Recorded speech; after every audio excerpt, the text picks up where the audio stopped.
Hello everyone, welcome back to Proxy Gyan. मेरा नाम शबाज़ है दोस्तों। उम्मीद करता हूँ आप सब अच्छे होंगे और एग्ज़ाम्स के लिए अच्छे से तैयारी कर रहे होंगे, क्योंकि अभी जो है कई सारे नोटिफिकेशंस पड़ने वाले हैं दोस्तों, क्योंकि स्टेट्स में जो है अभी अनलॉक फेज शुरू हो चुका है। तो अच्छे से प्रिपेयर कीजिएगा। जो भी कॉम्पिटिटिव एग्ज़ाम्स के लिए रिक्वायरमेंट है वो सारा कुछ हम इन्फॉर्मेशन आपको देते आ रहे हैं हमारे प्रॉक्सी ज्ञान चैनल पे। तो आज का जो हमारा इम्पोर्टेंट लेक्चर रहेगा, क्योंकि आज ही जो रिसेंटली अभी होम मिनिस्ट्री ने कोविड-19 वैक्सीनेशन प्रोवाइड की है फॉर प्रेग्नेंट वुमेन ऑल्सो। अभी जितने भी प्रेग्नेंट वुमेन्स हैं वो कोविन के द्वारा वैक्सीनेशन स्लॉट को बुक कर सकते हैं। तो इस लेक्चर में आज हम पढ़ने वाले हैं कि किस तरह से इनके ऊपर इफेक्ट होगा और कौन से ऐसे कंडीशंस हैं जहाँ पे वैक्सीनेशन को अवॉइड किया जाता है, और क्या क्या ऐसे केसेस हैं जिसकी वजह से ये ज़रूरी हो चुका है कि प्रेग्नेंट वुमेन को भी हम वैक्सीनेशन करवाना है। तो चलिए सारा पॉइंट्स आज इस लेक्चर में हम कवर करेंगे। तो इससे पहले मैं आपको एक छोटा सा अपडेट देना चाहता हूं, उसके बाद हम हमारे लेक्चर को स्टार्ट कर देंगे दोस्तों। हाय, दिस इज वेरोनिका। अब आप मेरे साथ one on one zoom session book कर सकते हैं कॉम्पिटिटिव एग्जाम काउंसलिंग के लिए। जिस तरह आपके बहुत सवाल रहते हैं कि कॉम्पिटिटिव एग्जाम्स के लिए क्या ऑप्शनल लिया जाए, आंसर राइटिंग कैसे किया जाए, उसके लिए मैं आपको काउंसलिंग दूंगी आपके पर्सनल स्ट्रेंथ्स और वीकनेस पे based. So see you there only on proxygyan.com। Thank you. तो जैसा कि आप सभी लोगों ने देखा, हमारे जो एक्सपर्ट एजुकेटर है वेरोनिका जी, उनके ज़रिए से आपको एग्जामिनेशन काउंसलिंग दी जाएगी। आप हमारा वेबसाइट www.proxygyan.com विजिट कर सकते हैं। सारी जानकारी आपको मिल जाएगी। अपने टाइम और रिक्वायरमेंट के हिसाब से आप अपने सेशन को बुक कर सकते हैं दोस्तों। तो लेट्स बिगिन, क्योंकि आज ही की बात है। द हेल्थ मिनिस्ट्री फ्राइडे जो है अनाउंस किया है कि उन्होंने जो pregnant women are eligible for the कोविड-19 वैक्सीनेशन, ओके, और इसीलिए जो है उनको ये सुविधा भी दी गई है कि आप कोविन एप्लीकेशन के ज़रिए से या फिर आपका जो नियरेस्ट कोविड वैक्सीनेशन सेंटर होगा वहाँ पे जाकर अपने आप को वैक्सीनेशन स्लॉट बुक करके वैक्सीनेशन करवा सकते हैं। और क्यों इस तरह से कहा है, क्यों रिकमेंड किया गया है कि कोविड-19 वैक्सीन प्रेग्नेंट वुमेन के लिए भी रखा जाए, इसके जो है टोटल 4 रीज़न्स इन्होंने दिए हैं। तो वन बाय वन इस लेक्चर में मैं आपको बताऊंगा।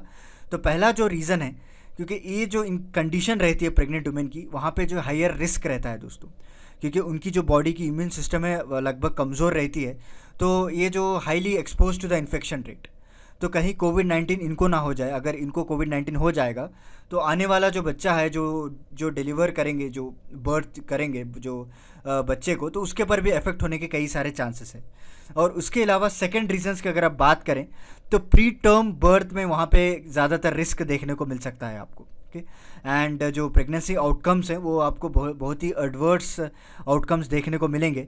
और कई डॉक्टर्स, कई एक्सपर्ट्स का कहना है कि यहाँ पे जो नियोनाटल मॉर्बिडिटी है उसके केसेस ज़्यादातर आपको बढ़ने को देखने को मिलेंगे। देखिए, नियोनाटल मॉर्बिडिटी होता क्या है। अगर कोई बच्चा before the age of 1 year या फिर पैदाइश के वक्त अगर उसकी जो मृत्यु हो जाती है, वो मर जाता है, तो उसको हम नियोनाटल मॉर्बिडिटी कहते हैं। तो इस तरह से अगर कोई वुमेन, प्रेग्नेंट वुमेन इन्फेक्ट हो जाती है कोरोना वायरस से, तो उस इन्फेक्शन के ज़रिए से ऑब्वियसली वो एक बच्चे को भी पहुंचता है इन्फेक्शन रेट। और अगर वो बर्थ के टाइम पे या फिर विद इन 1 ईयर वो मर जाता है, तो इस तरह के केसेस आपको बढ़ने को देखने को मिल सकते हैं अगर प्रॉपर वैक्सीनेशन नहीं किया जा सकता है। नेक्स्ट, थर्ड रीज़न अगर आप बात करें तो प्रेग्नेंट वुमेन को आपको ज़्यादातर एसिम्प्टोमेटिक देखने को मिला है दोस्तों, जिनको माइल्ड डिसीजेस हो और उनके पास कोई इतने सिम्टम्स ना हो कि देखते ही हम बोल सके कि ये जो वुमेन है कोरोना वायरस से पीड़ित है। तो इसकी वजह से क्या होता है, जब तक हम ये पता लगा सकते हैं तब तक जो है फीटल के पर भी इसका इम्पैक्ट पड़ सकता है। फीटल यानी जो अंदर जो बर्थ, जो बॉय जो डिलीवर होता है, अंदर जो बच्चा हो, गर्ल हो, बॉय हो, जो भी हो, जो अंदर डेवलप होता है, फीटल हम उसको कहते हैं, फीटस, राइट।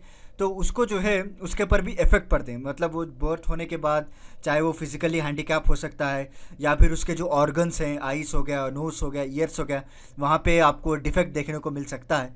तो इसीलिए ये जो ये सिम्टोमेटिक के लिए भी बहुत ही एक्सपोजर रहते हैं, तो इनको भी देना बहुत ही ज़रूरी है। एंड फोर्थ रीज़न, WHO ने भी रिकमेंड किया है कि आप वैक्सीनेशन को शुरू किया जाए फॉर द प्रेग्नेंट वुमेन, ताकि आगे चलकर जो जितने भी पोटेंशियल रिस्क हैं उसको ये ओवरकम कर सके।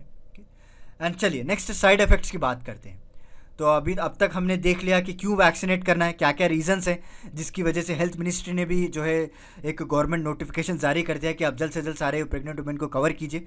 क्यों कवर कर रहे हैं, ये 4 रीजंस हमने देखा है। और क्या क्या साइड इफ़ेक्ट्स रहेंगे ये मैं आपको बताऊँगा, ओके। देखिए, हेल्थ मिनिस्ट्री जो अपने गाइडलाइंस इशू किया है, उन्होंने क्लियरली मेंशन किया है कि जितने भी कोविड-19 वैक्सीन यूज़ किए जा रहे हैं हमारे वैक्सीनेशन प्रोग्राम में, ये बिल्कुल भी सेफ़ हैं और ये जो एक्चुअली प्रोटेक्ट करेंगे उल्टा प्रेग्नेंट वुमेन को against this covid like any other individuals. और नॉट ओनली कोविड-19, कई सारे ऐसे इन्फेक्शन रेट को भी जो एक्सपोज होते हैं, तो उनको भी इस तरह से प्रोटेक्ट किया जा सकता है। ओके, एंड गाइडलाइंस की बात करें, जो गाइडलाइंस इशू किया गया है, उन्होंने कहा है कि लॉन्ग टर्म जो एडवर्स इफेक्ट आएंगे तो उसको चलकर जो है हम एक फीटस के जो इसकी वैक्सीन की वजह से फीटस को हम बचा सकते हैं। ओके, तो आगे चलकर उसके ऊपर कोई हार्म नहीं रहेगा। And based on the current knowledge, जो एक्सपर्ट जो साइंटिस्ट ये बिलीव करते हैं, तो कोविड-19 इट्स ना के बराबर कोई आपको रिस्क पहुंचाएगा या फिर इट्स कम्प्लीटली नेग्लिजिबल। ओके, कोई भी इफेक्ट नहीं रहेगा कोई प्रेग्नेंट पर्सन के ऊपर या फिर उसके फीटस के ऊपर। तो इट्स कम्प्लीटली सेफ़ कि आप इस वैक्सीन को यूज़ कर सकते हैं। एंड एनी हाउ इनको जो साइड इफ़ेक्ट्स देखने को मिलते हैं, बिकॉज अगर नॉर्मल आदमी भी अगर उसको वैक्सीनेट किया जाए तो 1-2 दिन तक उसका टेम्परेचर हाई रहता है, 1-2 दिन तक जो है उसको बुखार आती है, तबीयत ठीक नहीं रहती है। तो इसी तरह के सिम्टम्स देखने को मिलेंगे।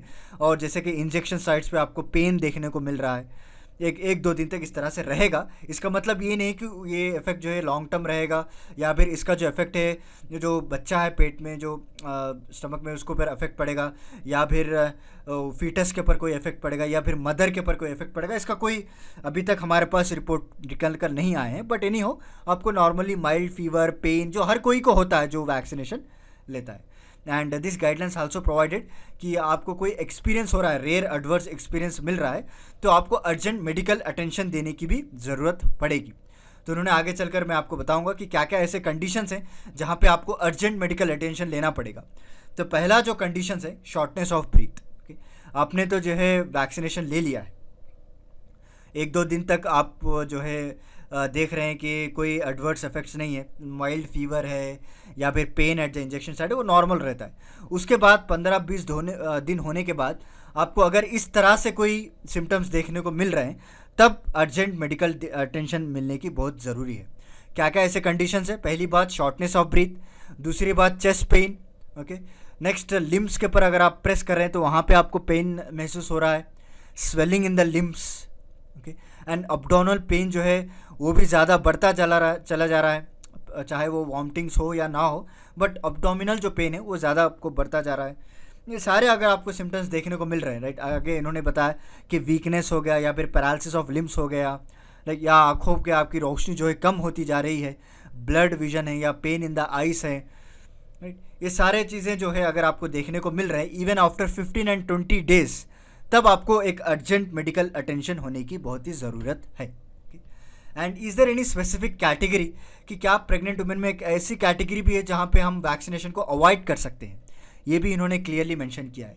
देखिए, इन्होंने कुछ कैटेगरीज बताए हैं, जैसे कि एनाफिलैक्टिक और एलर्जिक रिएक्शन। कई सारे वुमेंस को जो है वैक्सीनेशन के उस वक्त पर एलर्जिक रिएक्शन हो जाता है। अगर कोई आप उस वक्त पर इंजेक्शंस देते हैं या कोई इनको टैबलेट्स देते हैं, तो नॉर्मल टैबलेट्स पे अगर आप देखेंगे तो उनको एलर्जी शुरू हो जाती है। तो उस वक्त इस तरह के वैक्सीन को हम अवॉइड कर सकते हैं। ओके, और कई सारे वुमेंस को जो है इंजेक्शन थेरेपीज, फूड आइटम्स को लेकर या फिर कई सारे फार्मास्यूटिकल प्रोडक्ट्स हैं जो उनकी बॉडी को लगते हैं, वो अगर प्रोडक्ट सेट होते हैं, उसके अलावा अगर आप एक्स्ट्रा अगर प्रोडक्ट्स दे रहे हैं उनको, तो it will cause reverse action. एक फार्मास्यूटिकल प्रोडक्ट्स अगर ले रहे हैं तो एक रिवर्स होता है बॉडी के अंदर, तो उस वक्त भी कोविड-19 वैक्सीन अवॉइड करने की बात की गई है। So are there any temporary contraindication okay for vaccine? देखिए, कोई ऐसा टेम्पररी एक कॉन्ट्रा इंडिक्शन हो सकता है, क्योंकि जो भी कोविड-19 इन्फेक्शन से डायग्नोस किया गया है should differ for 12 weeks. Okay, उनका जो इन्फेक्शन रेट रहता है 4 to 8 वीक्स रहता है फ्रॉम रिकवरी। ओके, उसके अंदर ये लोग रिकवर हो जाते हैं। बट एनी हो, अगर वहाँ पे भी रिकवर नहीं होते तो उनको एंटी कोविड-19 जो मोनोक्लोनल एंटीबॉडीज़ दिया जाता है।